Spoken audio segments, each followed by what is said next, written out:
technique kung saan maghahanap daw ng kung saan yung tubig. Ganyan ba yan?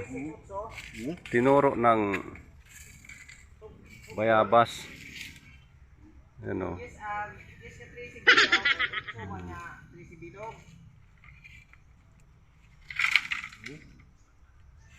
Ayos ah. Ganyan pala mga kababayan maghanap ng tubig kung saan lalagyan po namin ng hose o magpapatayo ng gripo. Ayan. Ayan po.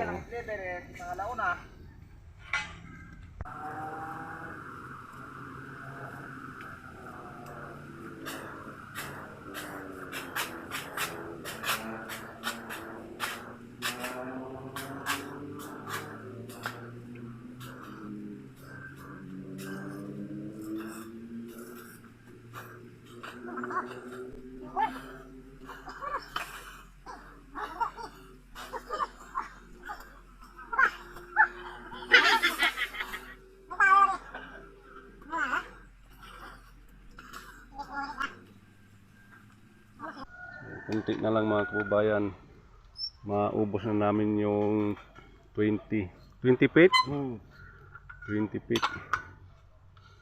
Isang tao na lang. Iwan ko kung may tubig to. Yan, dalawa lang kami mga kababayan, mano-mano. Ayan, grabe.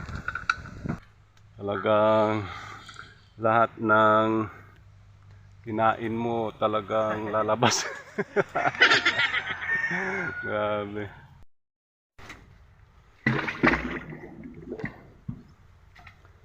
Yan, tatanggalin ng putik.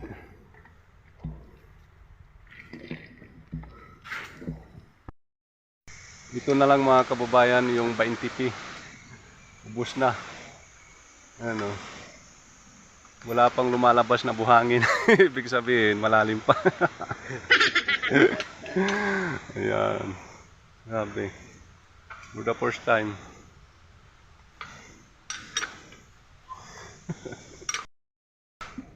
Ayan, pahinga po muna mga kababayan. Grabe. Ubos na po yung isang tubo na 20 feet. Ayan. Kunti na lang yung natira sa 20 feet. Hindi pa lumalabas yung buhangin. Sabi nila, kapag mayroon ng buhangin, ibig sabihin, abot na po yung tubig. So, puro putik yung lumalabas. Yan po. Kaya, kulang yung tubo na kinuha namin. Ayan o.